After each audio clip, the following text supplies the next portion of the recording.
Hey guys, तो चलिए इस वीडियो में हम लोग ग्राफ डेटा स्ट्रक्चर पढ़ते हैं। एक ग्राफ डेटा स्ट्रक्चर हम लोगों ने ऑलरेडी पढ़ रखा है, ट्री। तो चलिए यहाँ पे हम लोग प्रॉपर ग्राफ को पढ़ते हैं। बेसिकली जितना डेटा स्ट्रक्चर होता है हम वो डेटा को स्टोर करने के लिए यूज़ करते हैं। तो मैं यहाँ पे एक डेटा ले आता हूँ, इसको हम लोग नोड या फिर वर्टेक्स कहते हैं। नोड तो हम लोगों ने बहुत सुना ही होगा, तो बेसिकली इसे हम लोग वर्टेक्स बोलेंगे। ठीक, तो चलिए एक और वर्टेक्स ऐड करते हैं। अब हम लोगों के पास दो वर्टेक्स है, अब इन दोनों को कनेक्ट कर देते हैं। अब जो हम लोगों ने कनेक्ट करने के लिए लाइन का यूज़ किया है उसे हम लोग एज या फिर कनेक्शन कहते हैं। तो यहाँ पे हम लोगों का जो डेटा है उसे वर्टेक्स या फिर नोड कहते हैं, और जिसके थ्रू हम लोग इन वर्टेक्स को कनेक्ट कर रहे हैं उसे हम लोग एज कहते हैं। तो चलिए यहाँ पे कुछ और वर्टेक्स को ऐड करके कुछ और कनेक्शन क्रिएट करते हैं। तो यहाँ पे हम लोगों का जो 30 वर्टेक्स है उसका हम लोगों का एज 20 से भी है और 40 से भी है। सेम हम लोग का जो 40 वाला है उसका एज हम लोग के 20 से भी है और 10 से भी है, और हम लोग 40 का 10 से एज रिमूव भी कर सकते हैं। इसमें कोई हम लोग के पास लिमिटेशन नहीं है। हम लोगों के एक वर्टेक्स के कई एजेस हो सकते हैं। जैसे मैंने 40 का 3 एज और क्रिएट कर दिया।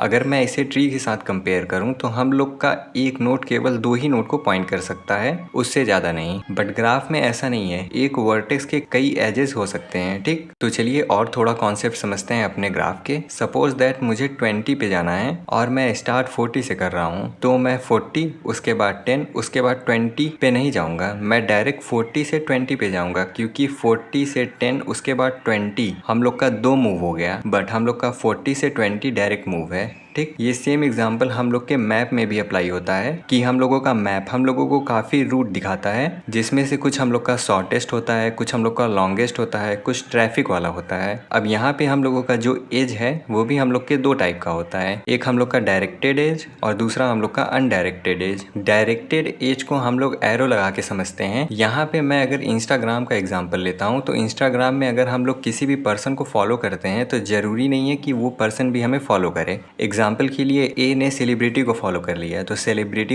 ए को फॉलो नहीं करेगा, यानी कि हम लोग केवल ए टू बी ही जा पाएंगे, बी टू ए नहीं। बट अगर मैं अनडायरेक्टेड एज की बात करूं तो ये हम लोगों का बोथ वे होता है। यानी कि अगर मैं यहाँ पे फेसबुक का एग्जाम्पल लूँ तो अगर ए बी का फ्रेंड है तो बी भी ए का फ्रेंड होगा, अदरवाइज वो डायरेक्ट अनफ्रेंड हो जाएंगे। तो अनडायरेक्टेड एज के लिए हम लोग एरो का यूज़ नहीं करते हैं, ये हम लोगों को डायरेक्ट पता चल जाता है कि ये ग्राफ हम लोगों का अनडायरेक्टेड एज पे क्रिएट है। तो ये हम लोग का छोटा सा ग्राफ पे एग्जाम्पल है। इसका इम्प्लीमेंटेशन हम लोग अपने नेक्स्ट वीडियो के अंदर देखेंगे। तब तक के लिए इस चैनल को सब्सक्राइब करना ना भूलें। Thanks for watching.